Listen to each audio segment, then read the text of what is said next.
Before I start this film, I wanted to say that I'm sorry for any French words that I'm about to say.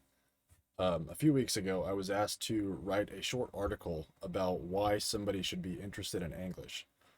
So I did write that, and they put it out on their website. So I wanted to go ahead and read that off for you guys. Um, okay, so it's from the Institute of England, and the article is titled Why You Need English.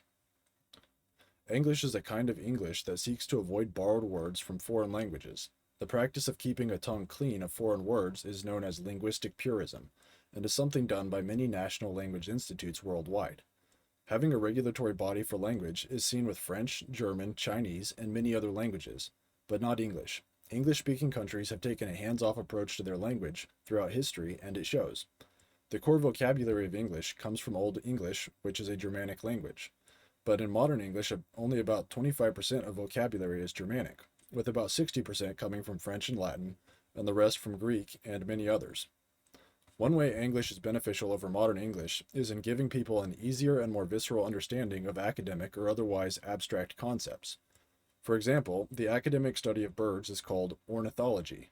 Unless you already know the Greek words ornis, meaning bird, and logia, meaning to speak about, then you would likely have no idea what this word means upon first encountering it.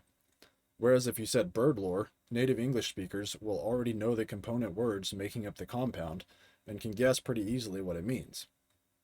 In addition to being easier to learn and understand, many people would consider English to be more aesthetically pleasing than modern English, owing to its more consistent and matching vocabulary. While fiction is not real life, if you were world building different species who spoke different languages, you would not randomly mix and match vocabulary from each other. Gene Roddenberry did not mix up Klingon and Romulan, nor did Tolkien mix Elven and Dwarvish tongues. Each language has its own separate systems and rules, which made them unique and authentic. The definition of the word authentic is of undisputed origin. This cannot be said of modern English. Its origins are disputed as to whether they are Romance or Germanic. So modern English can hardly be called authentic. Is a technician more authentic than a craftsman? Is constructing more authentic than building? Is a residential manager more authentic than a landlord? So much of modern English is using Latin or Greek jargon to make things seem more alien than they are. Understanding the roots of words and learning their underlying meanings can be good for more than just linguistic purism, though. If you become more aware of the meaning behind words, then you will be more aware of why certain words appear in entertainment, advertisement, and other media. Having this awareness can help shield you from unwanted propaganda. Take the word lifestyle, for example. This word did not exist before 1960s, but has since become widespread to justify people's choices and actions in life, but conceal their own agency or the consequences of said actions. A truck driver may have an on-the-go lifestyle. And what do people on the go do? They eat fast food, not exercise, and spend very little time with their families. But that's just their lifestyle, and it sounds much more pleasant when you put it that way.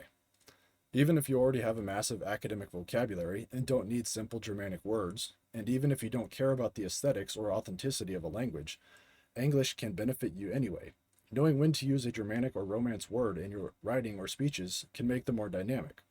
Using exotic foreign words can give something an allure, while sticking with familiar words helps you to connect with your audience. Regardless of your motivations or where you personally want to see English end up, this is a project that doesn't harm modern English in any way and benefits almost everyone who becomes involved with it.